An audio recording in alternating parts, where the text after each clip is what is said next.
आप देख रहे हैं सिटीजन वॉइस, मैं उषा। धनतेरस पर प्रधानमंत्री नरेंद्र मोदी ने देश के 75,000 युवाओं को रोजगार का तोहफा दिया है। वीडियो कॉन्फ्रेंसिंग के जरिए प्रधानमंत्री ने इन युवाओं को नियुक्ति पत्र सौंपे हैं। बता दें कि इसके साथ ही पीएम ने वर्चुअली रोजगार मेले की लॉन्चिंग भी की है। इसके जरिए अगले 14 महीने में यानी दिसंबर 2023 तक केंद्र सरकार के 38 विभागों में 10 लाख रिक्तियों को भरा जाएगा, जहां प्रधानमंत्री नरेंद्र मोदी ने वीडियो कॉन्फ्रेंसिंग के जरिए वर्चुअली रोजगार मेले का शुभारंभ किया। इस दौरान उन्होंने 75,000 युवाओं को केंद्र सरकार के अलग अलग विभागों में नौकरियों के लिए नियुक्ति पत्र वितरित किए। जिन पदों पर भर्ती हुई है उसमें central force sub inspector, constable, lower division clerk, steno, personal assistant, income tax inspector और मल्टी टास्किंग स्टाफ शामिल है। वहीं केंद्र के मंत्रालय और विभागों की इन रिक्तियों को यूपीएससी, एसएससी व रेलवे भर्ती बोर्ड सरीखी एजेंसियों के जरिए पूरा किया जा रहा है। मिशन पूरा करने के लिए सरकारी विभागों में भी काम चल रहा है। कई विभागों में अधिकारियों के साप्ताहिक अवकाश रद्द भी कर दिए गए हैं। देश के युवा बेटे और बेटियां, उपस्थित सभी अन्य महानुभाव, देवी और सज्जनों, सबसे पहले आप सभी को, सभी देशवासियों को धनतेरस की बहुत बहुत बधाई। भगवान धन्वंतरी आपको स्वस्थ रखे, मां लक्ष्मी की कृपा आप सभी पर बनी रहे, मैं परमात्मा से यही कामना करता हूं। इंटरव्यू की प्रक्रिया को समाप्त करने से भी लाखों नौजवानों को बहुत फायदा हुआ है। साथियों, आज भारत दुनिया की 5वीं बड़ी अर्थव्यवस्था है। 7-8 साल के भीतर हमने 10वें नंबर से 5वें नंबर तक की छलांग लगाई है। ये सही है कि दुनिया के हालात ठीक नहीं है। अनेक बड़ी बड़ी अर्थव्यवस्थाएं संघर्ष कर रही हैं। दुनिया के अनेक देशों में महंगाई हो, बेरोजगारी हो, अनेक समस्याएं अपने चरम पर है। 100 साल में आए सबसे बड़े संकट के साइड इफेक्ट्स 100 दिन में चले जाएंगे, ऐसा न हम सोचते हैं, न हिंदुस्तान सोचता है और न ही दुनिया अनुभव करती है। लेकिन इसके बावजूद संकट बड़ा है, विश्वव्यापी है और उसका प्रभाव चारों तरफ हो रहा है, दुष्प्रभाव हो रहा है। लेकिन इसके बावजूद भारत पूरी मजबूती से लगातार नए नए इनिशिएटिव लेकर के, थोड़ा रिस्क लेकर के भी ये प्रयास कर रहा है कि ये जो दुनिया भर में संकट है उसको से हम हमारे देश को कैसे बचा पाएं, इसका दुष्प्रभाव हमारे देश पर कम से कम कैसे हो। बड़ा कसौटी काल है, लेकिन आप सबके आशीर्वाद से, आप सबके सहयोग से अब तक तो हम बच पाए हैं। ये इसलिए संभव हो पा रहा है क्योंकि बीते 8 वर्षों में हमने देश की अर्थव्यवस्था की उन कमियों को दूर किया है जो रुकावटें पैदा करती थी।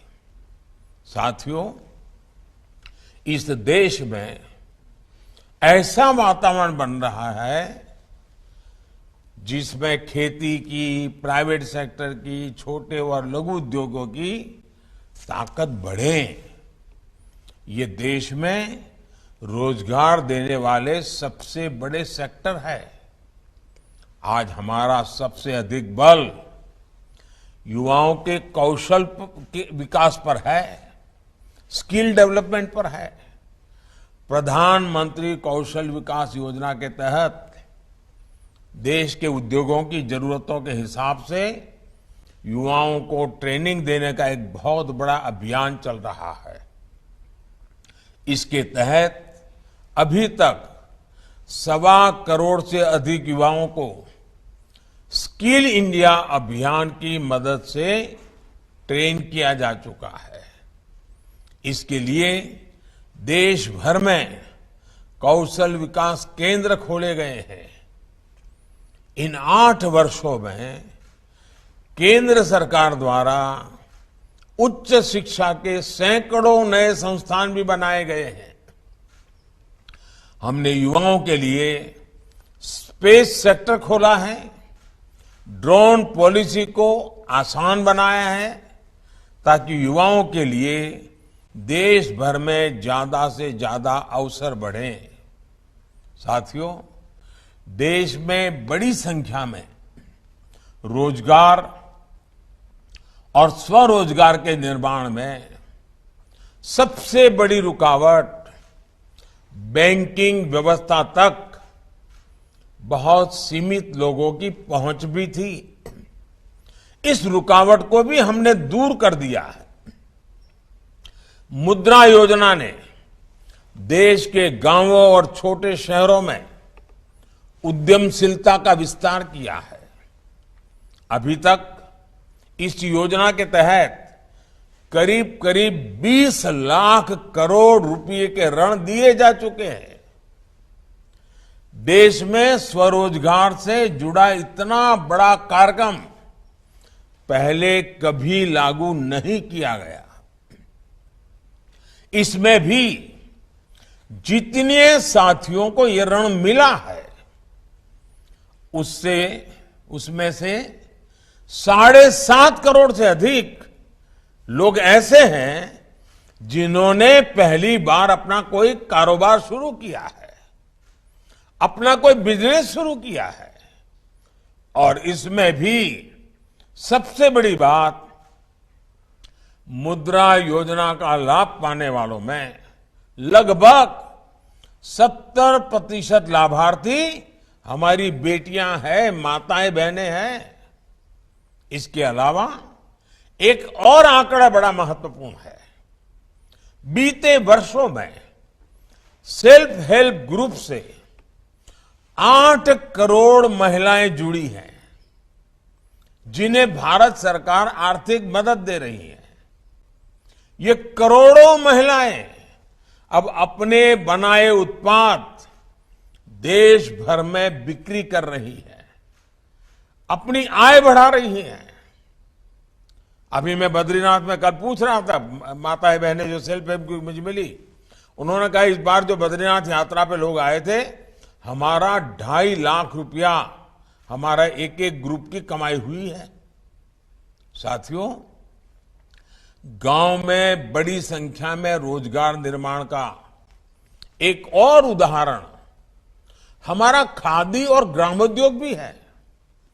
देश के पहली बार खादी और ग्रामोद्योग 1 लाख करोड़ रुपए से अधिक का हो चुका है।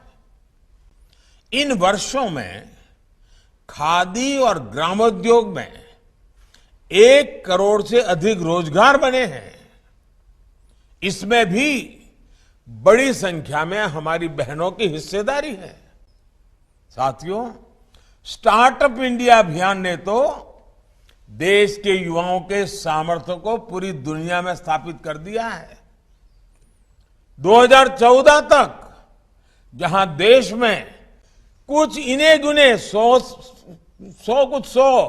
स्टार्टअप थे, आज ये संख्या 80,000 से अधिक हो चुकी है। हजारों करोड़ रुपए की अनेक कंपनियां इस दौरान हमारे युवा स्थापित साथियों ने तैयार कर ली हैं। आज देश के इन हजारों स्टार्टअप्स में लाखों युवा काम कर रहे हैं। देश के एमएसएमईज में, छोटे उद्योगों में भी आज करोड़ों लोग काम कर रहे हैं, जिसमें बड़ी संख्या में साथी बीते वर्षों में जुड़े हैं। कोरोना के संकट के दौरान केंद्र सरकार ने एमएसएमईज के लिए जो 3 लाख करोड़ रुपए से ज्यादा की मदद की, उससे करीब 1.5 करोड़ रोजगार जिस पर संकट आया हुआ था वो बच गए। भारत सरकार मनरेगा के भी माध्यम से देश भर में 7 करोड़ लोगों को रोजगार दे रही है और अब उसमें हम एसेट निर्माण, एसेट क्रिएशन पर बल दे रहे हैं। डिजिटल इंडिया अभियान ने भी पूरे देश में लाखों डिजिटल एंटरप्रेन्योर का निर्माण किया है। देश में 5 लाख से अधिक कॉमन सर्विस सेंटर में ही लाखों युवाओं को रोजगार मिला है। 5G के विस्तार से डिजिटल सेक्टर में रोजगार के अवसर और बढ़ने वाले हैं। साथियों, 21वीं सदी में देश का सबसे महत्वाकांक्षी मिशन है मेक इन इंडिया, आत्मनिर्भर भारत। आज देश कई मामलों में एक बड़े आयातक इंपोर्टर से एक बहुत बड़े निर्यातक एक्सपोर्टर की भूमिका में आ रहा है। अनेक ऐसे सेक्टर हैं जिसमें भारत आज ग्लोबल हब बनने की तरफ तेजी से आगे बढ़ रहा है। जब खबर आती है कि भारत से हर महीने 1 अरब मोबाइल फोन पूरी दुनिया के लिए एक्सपोर्ट हो रहे हैं, तो ये हमारे नए सामर्थ्य को ही दिखाता है। जब भारत एक्सपोर्ट के अपने पुराने सारे रिकॉर्ड तोड़ देता है, तो वे इस बात का सबूत होता है कि ग्राउंड लेवल पर रोजगार के नए अवसर भी बन रहे हैं। तो ये थी आज की ताजा खबरें। ताजा खबरों की अपडेट के लिए जुड़े रहिए हमारे साथ सिटीजन वॉइस पर।